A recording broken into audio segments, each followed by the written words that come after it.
Welcome to a revealing look into the Four Corner Hustler street gang.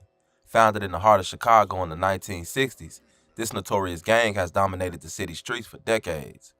Born out of a need for protection and survival, the Four Corner Hustlers have gained a fearsome reputation. They have become a familiar sight in Chicago's neighborhoods. Their presence serves as a reminder of the harsh realities many people face in these communities. But behind the intimidating facade lies a complex network of individuals bound by brotherhood.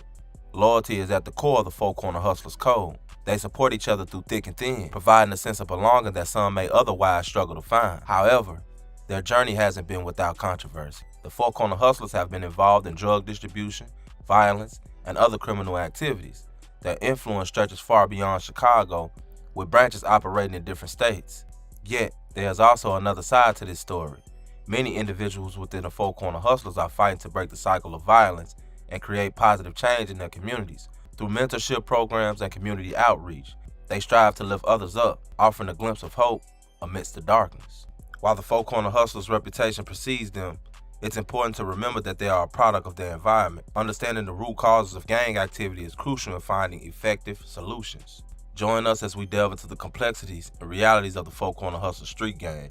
Our goal is to shed light on their experiences, provoke critical conversations, and ultimately work towards a safer, more inclusive future.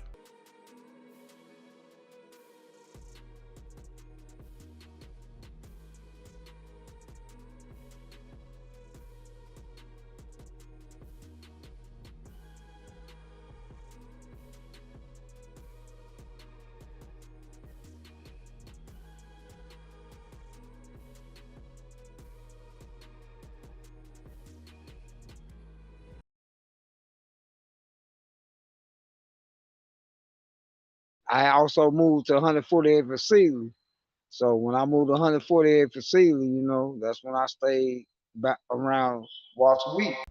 The foes were started in or around 1968 in West Garfield Park by Walter Wheat, his little cousin Freddie Gage, who were both former vice lords, Richard Left Hand Goodman, and Monroe Money Banks. Initially, the foes were a community-based gang formulated to protect their community from the police and other gangs.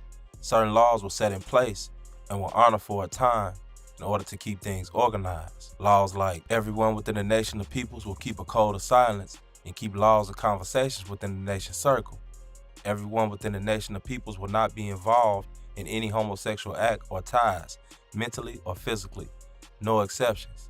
Everyone within the nation of peoples will make a weekly donation. Every donation of money is to be put aside in an emergency fund. If you do not have any money to donate, make sure to get in contact with the brothers and sisters so it can be given to you. Everyone within the nation of peoples will carry him or herself in a key one position at all times. Key one position of laws and symbols. Almighty likes nobody, and nobody likes Almighty. It would only make sense for the foes to join the People Nation and begin to align themselves with the vice lords, adopting signs and symbols. They would take on the cane, which represented strength, the top hat, which represented shelter, the dice, which represented hustling, the dollar sign, which represented money, the Playboy bunny, which represented swiftness, the martini glass, which represented celebration of knowledge, and white gloves, which represented purity. Also the 5-point star, which represented love, truth, peace, freedom, and justice. Walter Wheat, Freddie Gage, and Monroe Banks was all locked up in the 70s. This is around the time where a peace treaty was signed with the vice lords for protection on the inside, because the foes had nowhere near the numbers that the vice lords had. Freddie Gage ended up being locked up in 1972 when he went to a Valentine's Day party at a community center and got into it with a police officer named Henderson Arnold. According to the story, Henderson Arnold was beat and shot half to death.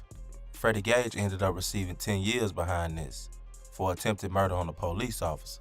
Next, Walter Wheat would end up being locked up in 1975 and receiving 10 years as well for an assault. Then in 1977, Monroe Banks would end up being incarcerated himself for a murder.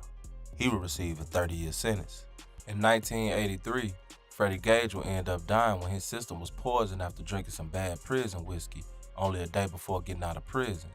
His funeral was a real compelling spectacle, as it was attended by approximately 5,000 people. Monroe would get out in 1986, and he would immediately step into the drug trade head first. Walter Wheat would get out a short time later, seeing that everything had already took a down spiral. There was a lot of things that was going on that he didn't like, but what could he really do? The gang had took a complete 360 and they was going in a whole nother direction. He had to accept what it was. Things had changed. Walter Wheat chose to stand by and let Monroe Banks do his thing. The 80s would usher in the crack epidemic, and the foes would find the lure of easy money simply irresistible. The black souls wanted to hustle in some of the foes' territory, and the foes would give them the blessing in exchange for protection from other sets. They would form an alliance with the souls called the 440 Plus, and they would also adopt the Black Diamond, which stands for Love, Hate, Kill, Take.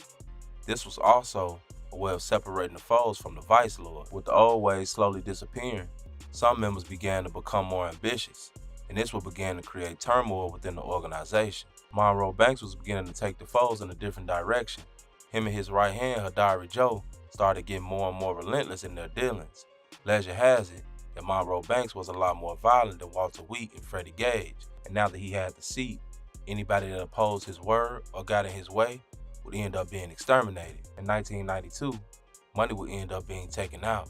There's not a lot of details about what happened to him, but according to the streets, there was a drug deal going bad that claimed his life. This left a vacancy in the leadership position. Walt would briefly step back in the seat, but it wouldn't be for long. Now youngsters were on the rise, and Shaky Sean, Angelo Roberts, and Ray Longstreet were all trying to be the chief of the organization. It's been said that Shaky Sean was actually the prince at the time, but Angelo was more charismatic and was already battle-tested. Angelo didn't care who you were. If you played, you got sprayed. We talking about a young man that had a lot of people terrified of him. According to rumors, even the police feared Angelo. Angelo was one of the only people that actually shot a police officer and got away with it. This is Eyewitness News. Good evening, everyone. An Area 4 police have charged 20-year-old Angelo Roberts with the attempted murder of Detective Clarence Longley. Longley was shot in the hand as he sat in the back of a police car last Saturday near the Henry Horner homes. Roberts will appear in violence court Monday. He had proved to the foes that he wouldn't fold under pressure, not to mention he was in a relationship with Walt's daughter. Even though Lowe was in charge of the day-to-day operations, Walt was still giving instructions behind the scenes. On July 25th, 1994, Walter Wheat ended up being hit by a 17-year-old named Bobby Cooley. He was sitting in the car on Chicago Avenue waiting on his friend to come out of the store when Lil Bob rolled up on a bike and began shooting. He would hit Walt twice, once in the back and once in the back of the head. Now with Walt out of the way, Angelo was free to run the organization as he pleased. Angelo sought to expand the foes by knocking down the color barrier. You could be white, black, blue, or green. It didn't matter as long as you was down with that foe thing. You were accepted as such. More opportunities would begin to arise, and Angelo was taking the foes in the right direction as far as expansion. But his deep-rooted hatred for law enforcement would cause him to constantly stay on the police's radar. And just like he hated them, they hated him. One day, Angelo was chased by the police into a backyard, and when he was caught, he was stabbed in the leg by an officer. This was allegedly get back for the officer that Lowe had shot and got away with. After this, Lowe vowed to get revenge on the CPD. His next step was buying a rocket launcher so that he could blow up the police station on Harrison Street. Unfortunately, he was set up by ATF agents. He would get away and take the agents on a chase through the projects. He would end up getting away by having the shorties push the dumpsters in front of their cars. A warrant was put out on Angelo, and he was now being sought out by the feds. A few weeks later, Angelo was found in the back of his car unalive. His body was frozen and his throat was slit. The story is that Lowe was allowed to make a phone call to his grandmother to say goodbye before he was actually taken. A lot of people assume that Angelo knew his captors because, for one, he trusted the person enough to let his guard down, and for two, they allowed Lowe to say goodbye to his people. It has been said that this was get back for Walt, and it has also been said that the police done it. After his death, his brother would put his name in front of a faction in his honor, and the Angelo foes were born. The foes would end up splitting into factions such as the Lowe foes, the Sniper foes, the LT foes, the Bar None foes, the Adari Joe foes, the Maniac foes, the McAtiff foes, the Spanish foes, and the Body Snatcher foes. And the foes would also become double solids, aligning themselves with the Traveler Vice Lords.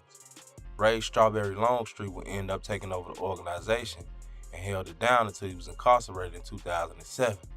He received 38 years. Shaky Sean was next in line, but his reign would also come to an abrupt end when the police would take him off the street.